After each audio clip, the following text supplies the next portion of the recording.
Ciao a tutti, ben ritrovati, siamo a fine gennaio e sbocciano le novità a due ruote. Questa volta parliamo di KTM Adventure, anzi consentitemelo, della KTM per eccellenza, la Adventure, perché tutto il percorso che ha portato la casa di Matti-Gofen a diventare il primo costruttore europeo per numero di moto prodotte parte proprio da lei, da un Adventure.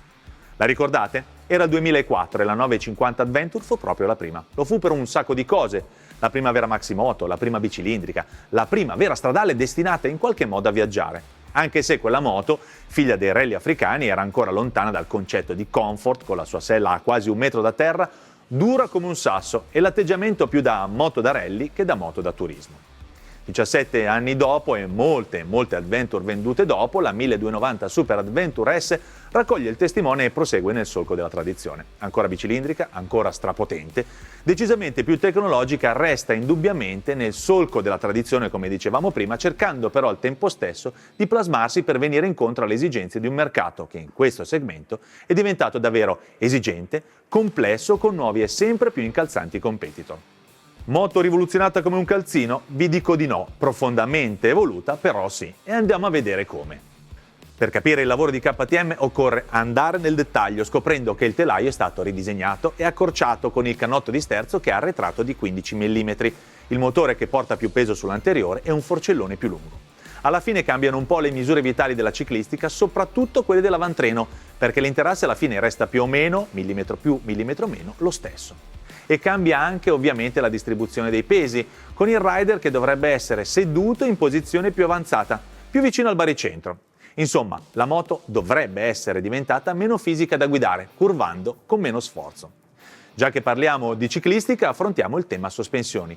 Semiattive ovviamente, sfruttano una logica rivista che, oltre a offrire le consuete mappe preimpostate, comfort, street, sport, off-road e auto, è consentito optional, una regolazione fine, indipendente su ciascun asse, che è una cosa molto importante. Come già visto sulla multistrada V4, anche la KTM 1290 Super Adventure S 2021 offre la funzione di auto leveling, regolando automaticamente il precarico secondo il carico a bordo.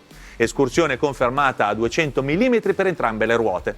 La novità è anche la comparsa del marchio Mitas per la prima volta su un prodotto premium di grande serie.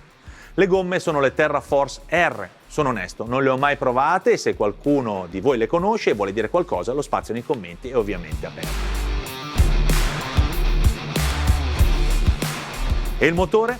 Punto di partenza quello Euro 5 della nuova Super Duke R con i carter riprogettati e più leggeri. Pesa 1 chilo in meno. Schema ovviamente confermatissimo, V2 da 75 gradi, 1301 cm3 con doppia accensione. Confermata la potenza massima di 160 cavalli con una coppia di 138 Nm. Resta uno dei motori più leggeri della categoria e ovviamente si evolve nel comparto elettronico. Qui proprio non ci si ferma mai perché chip e processori diventano sempre più veloci e potenti.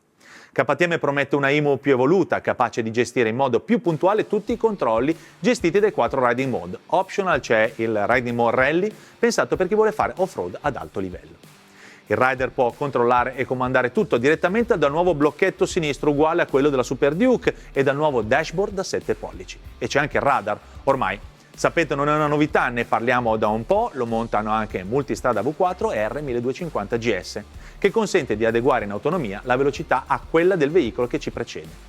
KTM sembra però aver fatto un passo in più, per i dettagli vi rimando all'articolo sul sito.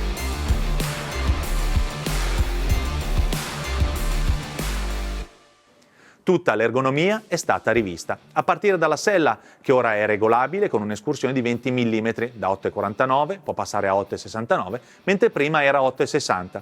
Anche il manubrio è regolabile su 2 posizioni, girando i riser. Il parabrezza è più ampio e regolabile con un'escursione di 55 mm.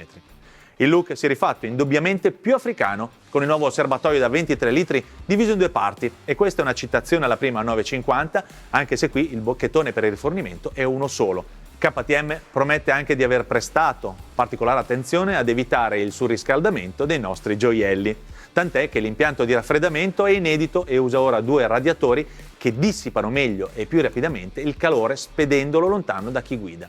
Questa almeno è la promessa.